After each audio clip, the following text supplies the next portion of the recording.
Sabi niya well packed. Oh, well packed talaga.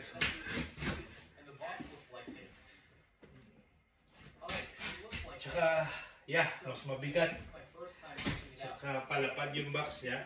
Yung P-line ko dati, yeah, my P-line is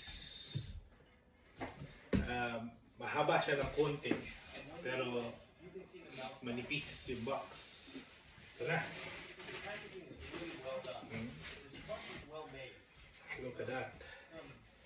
Oh, nice. So nice.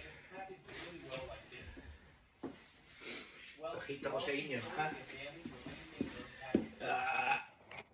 Ito siya. Orange yung kinuha ko. Kasi mas maganda siya. Ako tatanong eh. Ito. Let's see what's inside. Yun. May tools. Pero saksakan na ng dami ng tools ko. Tapos ayan yung mechanic na nag-check. Okay. Dito ko siya kinuha. Shout out sa inyo. Sigma Sports. There you go. Champ to. Magaling yan. Di ba ako na pangalawang P-line ko na, tsaka yung ibang parts ng bike ko doon ko kinuha sa kanila. So, bill.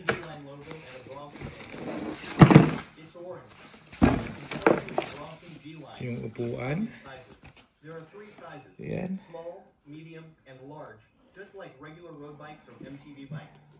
Mabigat. Bagay. Meron pa akong ibang marami pa akong parts ng Brompton dyan eh. Check natin mamaya. Okay. Let's go back.